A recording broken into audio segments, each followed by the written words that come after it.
Assalamualaikum warahmatullahi wabarakatuh. Saya Bambang Wahyudi dalam grup penggerak angkatan ke-9 SMA Negeri 2 Sumba Besar kelas 0955. Kali ini saya sedang bersama dengan Kepala SMA Negeri 2 Sumba Besar, Bapak Wisnu Supriyadi SPD. Assalamualaikum Pak Wisnu. Waalaikumsalam warahmatullahi wabarakatuh. Alhamdulillah pada pagi hari ini saya berkesempatan untuk berbincang dengan beliau, mewawancari beliau berkaitan dengan pengambilan keputusan. Pengambilan keputusan berbasis nilai-nilai kebajikan sebagai pemimpin. Jadi tema ini merupakan tugas saya Pak sebagai guru penggerak. Siap. Untuk mewawancari Bapak sebagai kepala sekolah di SMA Negeri 2 Sumba Besar, bagaimana pengambilan keputusan itu diambil sebagai seorang pemimpin. Ada 8 pertanyaan Pak yang nanti saya sampaikan. Sehingga nanti akan memberikan gambaran secara utuh bagaimana pengambilan keputusan itu benar-benar berdasarkan kebijakan sebagai seorang pemimpin. Siap. Yang pertama Pak, selama ini bagaimana Bapak dapat mengidentifikasi kasus-kasus yang merupakan dilema etika atau rujukan moral? Ya, kalau di sekolah kita kasus dilema etika itu ada, tapi tidak pernah muncul ke permukaan. Karena dilema etika, bukan dilema etika, rujukan moral. Rujukan moral itu kan kaitannya dengan regulasi. Banyak memang bujukan-bujukan yang mengarah kepada pelanggaran regulasi kan. Kalau bujukan moral itu kan berkaitan dengan benar salah. Kalau kita langgar, ya itu salah, jelas itu mengingkari namanya regulasi. Contoh ini yang kalau kita ingin tahu adalah tentang penerimaan siswa baru PPDB. Jadi kalau kita ikuti aturan pas jumlah sesuai dengan yang diberikan oleh kuota, tapi kebanyakan kan ada yang nyisip ya, itulah yang namanya bujukan moral. Dengan menyisip itulah ada segala sesuatu yang harusnya melanggar aturan. Tapi ya alhamdulillah kalau di sekolah kita sudah terlewati insya Allah.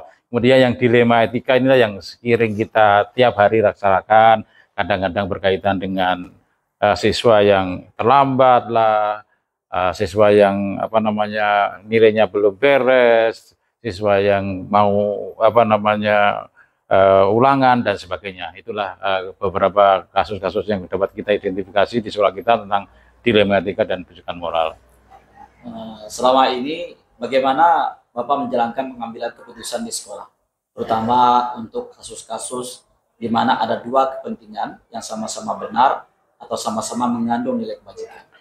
Ya, itulah yang sama-sama benar. Tadi saya katakan disebut dengan dilema etika karena kita laksanakan itu benar, tidak kita laksanakan juga benar. Jadi kita identifikasi dulu sejauh mana kasus ini. Kasus ini sebenarnya kan apakah itu berkaitan dengan seseorang dengan temannya atau orang banyak, apakah dia keadilan dengan belas kasihan atau jangka panjang, kita lihat. Nah, contoh yang barusan kemarin dialami oleh sekolah kita adalah tentang anak-anak yang sakit ketika menghadapi ulangan belum ada nilai. Nah, itu kan kita bisa inventarisasi bahwa itu ada jangka pendeknya seperti apa yang harus kita pikirkan, anak ini seperti apa, jangka panjangnya seperti apa. Karena sakit itu kan bukan kemauan seseorang, tapi itu adalah natural. Jadi kita harus paling tidak bisa memeringankan sakit anak ini sehingga dia bisa terbantu dan alhamdulillah. Nah, secara bersama-sama kita bisa menyelesaikan kasus-kasus yang seperti itu. Jadi alhamdulillah sudah tuntas. Kalau langkah-langkah Pak atau prosedur yang biasa Bapak lakukan selama ini dalam menghadapi hal tersebut? Jadi kasus itu kan muncul tidak harus misalnya gini ya, diprogramkan. Kasus itu muncul dengan sendirinya. Nah, ya, yang saya contohkan tadi misalnya anak yang kita rapat tentang nilai rapot, ternyata anak ini tidak pernah masuk, nah, ini sakit, gimana usaha-usaha kita? Utamanya adalah mengidentifikasi masalah, ya kan? Seperti apa sih yang terjadi, masalah yang muncul itu. Kemudian kita mencoba menginventarisir semua, kan tidak hanya satu masalahnya. Nah, kemudian secara bersama, kalau kita di sekolah ini kan mengajak teman-teman untuk bagaimana strateginya. Jadi kemarin disampaikan di floor bahwa ternyata ini nih. Nah, solusinya kita lihat di floor. Tapi sebagai seorang pemimpin harus berani memutuskan itu. Itulah yang namanya final decision maker. Keputusan terakhir ada di pimpinan dan itu keputusan adalah mengikat. Hal-hal yang selama ini Pak, kira-kira Bapak anggap efektif lah dalam pengambilan keputusan pada kasus-kasus dilema etika itu. Efektifnya pengambilan keputusan itu ketika keputusan itu diputuskan secara bersama. Hanya misalnya itu yang saya katakan tadi, keputusan kolegial. Jadi melibatkan semua orang, setiap orang memberi masukan yang terbaik. Nah, tentunya tidak semua orang akan sama pendapatnya. Nah, itulah yang harus kita klarifikasi ketika ini mana solusinya, yang ini mana solusinya, ini yang mana yang terbaiklah. Itu sebagai seorang pimpinan kita punya kewajiban men-share atau membuat kesimpulan dari pendapat teman-teman ini, kita baru putuskan. Oke. Dalam hal pengambilan keputusan untuk kasus-kasus dilema etika tentu ada tantangan, Pak. Yeah. Apa kira-kira tantangan yang selama ini Bapak hadapi? Tantangan yang terberat adalah tidak semua orang setuju dengan apa yang kita putuskan. Nah, tidak semua orang setuju. Jadi itu pun memang harus terjadi. Kita punya kewajiban tidak harus memberikan pemahaman kepada semua orang. Keputusan diambil itu tidak mungkin bisa memuaskan setiap individu yang ada di suatu kelompok. Dan itu sudah wajar. Tetapi ketika keputusan sudah kita ambil, paling tidak ada satu suara keluar. Sebab baik buruknya sekolah tidak akan bisa diketahui kecuali ada orang dalam yang membocorkan keluar. Oke, lalu ketika dalam hal penyelesaian kasus itu, apakah Bapak kemudian memiliki tatkala itu namanya jadwal atau waktu tertentu dan penyelesaian, atau memang penyelesaiannya langsung di tempat, atau bagaimana tuh Pak model prosedurnya itu? Ya, jadi kalau teman-teman yang di guru penggerak tentunya mengenal yang namanya rumus 439, gitu kan. Jadi masalah itu kan tidak ada jadwalnya. Kadang ini sengaja membuat masalah, tidak. Jelas masalah itu muncul dengan sendirinya, dengan tiba-tiba, dengan tidak terduga. Nah, ketika masalah itu bisa kita selesaikan secepatnya, ya harus kita selesaikan. Bagaimana caranya menyelesaikan secepatnya? Kita berkompromi bersama, kita berdiskusi bersama dengan semua yang berhubungan dengan masalah tersebut. Misalnya guru, wakasek, kalau perlu PP dan sebagainya karena masalah siswa. Tapi kalau masalah guru, ya kita diskusikan dengan teman-teman yang dianggap senior, itu yang paling bagus. Ya, jadi masalah itu tidak ada jadwal hari ini harus masalah, enggak bisa. Tetapi ketika masalah itu bisa kita selesaikan dengan timing waktu yang harus memakan waktu lebih dari 1 hari, 2 hari. Nah, itu kita lihat masalahnya seperti apa. Kalau perlu kita tuntaskan dalam waktu yang secepatnya, tapi kalau perlu waktu untuk mesin ini harus kita cek dulu kebenarannya, perlu waktu. Oh besok. Nah, ini kita harus uji validitas atau uji kepatuhan atau apa istilahnya itu, karena kita lihat dulu masalahnya ini sampai di mana sih. Oh iya, artinya tidak serta-merta. Oh iya. Kalau memang bisa cepat ya cepat. Kalau memang butuh waktu untuk menganalisis kasus ya. Iya, jadi itu karena contoh anak yang misalnya bolos, pasti ada alasan dia bolos. Nah, mungkin hari ini kita cek, oh hari ini masuk enggak, besok masuk enggak. Nah, itu kan kita perlu cari data gitu. Baik Pak, untuk pengambilan keputusan dalam kasus-kasus dilema etika, adakah misalkan pihak-pihak tertentu, orang per orang atau faktor yang selama ini mempermudah atau membantu Bapak dalam pengambilan keputusan? Sangat banyak. Jadi gini, kalau pengambilan keputusan di sekolah kita ini, itu adalah peran dari teman-teman guru yang sudah punya pengalaman, yang sudah punya jam terbang tinggi, itu sangat membantu penyelesaian masalah-masalah yang ada di sekolah. Para wakasek, teman-teman pembina, terutama kita kan penyelesaiannya yang paling banyak adalah berkaitan dengan siswa. Insya Allah itu ya, jadi itu yang sangat-sangat membantu. Jadi tidak bisa penyelesaian masalah itu diselesaikan oleh 1 orang atau 2 orang. Kita harus bersama-sama. Tapi harus diingat bahwa keputusan, istilahnya saya katakan final decision maker itu hanya di kepala sekolah. Keputusan terakhir di pemimpin. Iya, baik. Dari semua hal yang telah Bapak sampaikan tadi, pembelajaran apa Pak yang kemudian bisa Bapak petik dari pengalaman Bapak selama ini mengambil keputusan dalam hal dilema etika ini? Ya, jadi yang harus kita ingat bahwa seorang pemimpin itu tidak hanya dibekali oleh satu macam keterampilan, tapi ada 9 keterampilan yang harus diikuti: pengetahuan diri, waktu, terus tujuan, terus mengambil keputusan yang beretika, komunikasi yang persuasif, terus suksesi, kemudian arah dan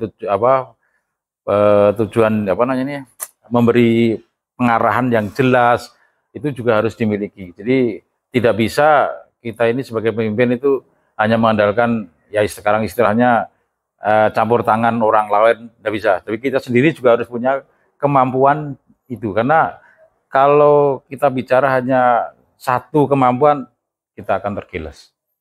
Oke, luar biasa. Pada percakapan kali ini saya dengan Bapak Kepala Sekolah, Pak Wisnu Supradi SPD.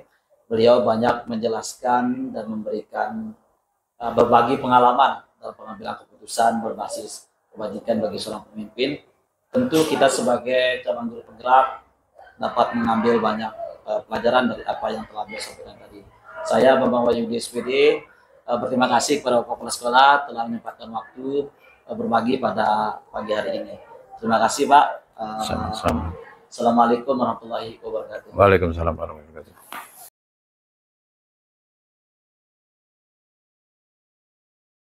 Assalamualaikum warahmatullahi wabarakatuh. Saya Bambang Wahyudi, CGP Angkatan 9 kelas 0955 dari SMA Negeri 2 Sumba Besar. Kali ini saya sedang bersama dengan Kepala STIT Semawa Cenditya, Bapak Gali Triharjo SPD GR MM Inov. Apa kabar Pak Kepsek? Alhamdulillah. Assalamualaikum warahmatullahi wabarakatuh. Pak Kepsek, jadi kedatangan saya ini sedang memenuhi tugas guru penggerak, kalau guru penggerak, tentang bagaimana seorang pemimpin mengambil keputusan berbasis nilai-nilai kebajikan. Dan ada beberapa pertanyaan yang akan saya utarakan kepada Pak Kepsek gitu ya.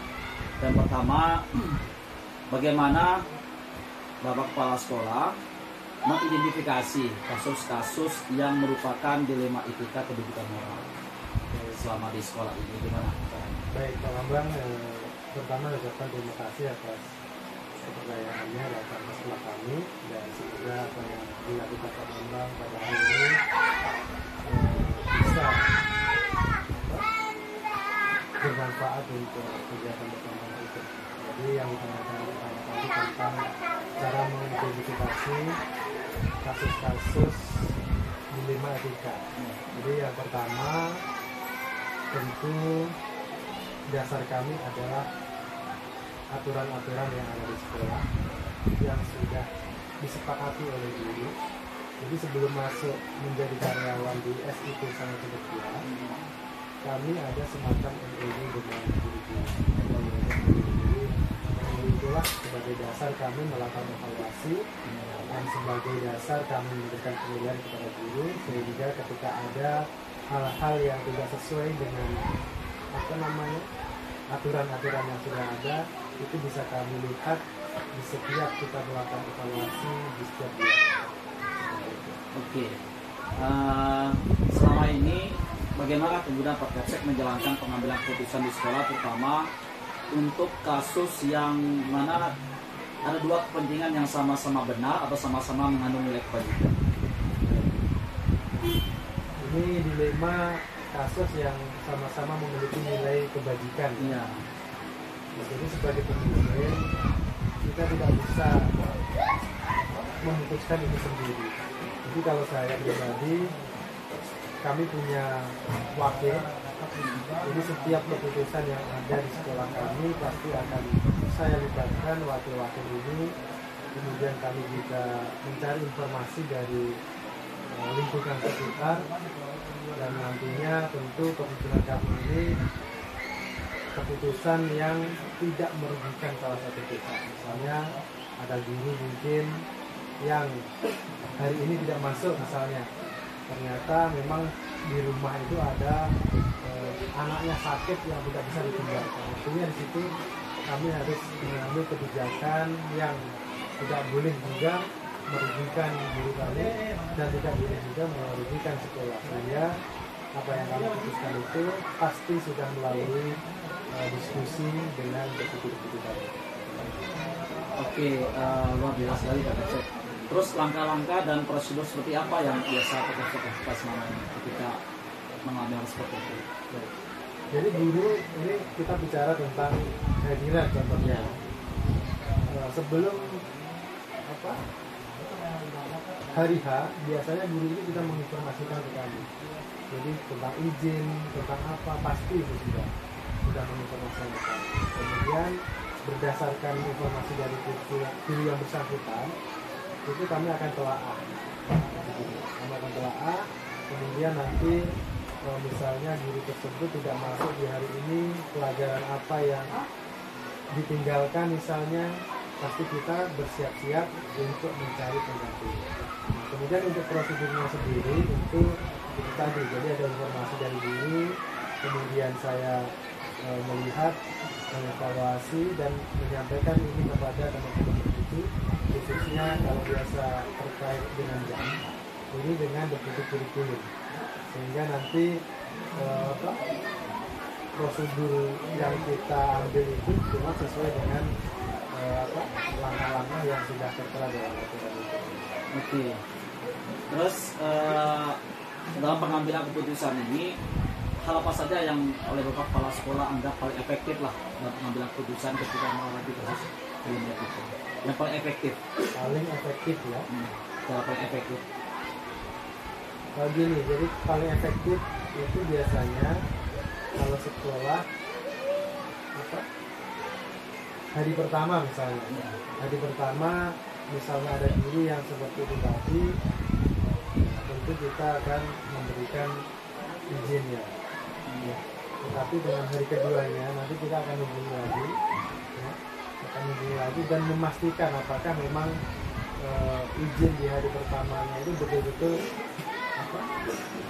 alasannya syar'i atau tidak itu kalau enggak. Jadi ketika alasannya sudah syar'i, maka menurut saya kewajiban sekolah ya, yang harus membantu guru tersebut terkait dengan tugas-tugasnya, misalnya mencarikan lingkungan, bahkan kalaupun ada guru yang hari berikutnya tidak masuk, ya, kita berusaha untuk memberikan support kepada guru tersebut. Jadi nilai-nilai kemanusiaan, kemudian terkait dengan dengan hati ya, dengan hati misalnya ada guru yang bersedih tadi bisa masuk sekolah, tapi di sisi lain sekolah membutuhkan tenaga, maka disitulah kita harus menentukan kebijakan yang betul-betul tidak ada yang dirugikan. Dalam pengambilan keputusan ini tentu ada tantangan. Apa tantangannya yang selama ini dihadapi? Nah, kalau tantangannya sendiri tentu pasti sekolah harus pintar-pintar ya untuk mengatur jadwal di hari itu secara mendadak. Itu tantangan. Misalnya tadi guru yang satu tidak masuk, guru yang satunya harus kita geser untuk mengisi jam guru yang tidak masuk ini. Itu kan tantangan karena perlu kecepatan dan agar pembelajaran yang lain juga berjalan dengan baik ya. Tantangannya di situ banyak. Jadi tantangannya sekali lagi lebih ke bagaimana kita cara mengatur pembelajaran yang ada guru tadi bisa dihandle oleh guru-guru yang ada di sekolah. Dalam hal penyelesaian kasus dilema etika ini, apakah kepala sekolah mekanisme penyelesaiannya itu langsung atau ada jadwal tertentu dalam menyelesaikan misalkan ketika ada kasus tadi guru itu masuk?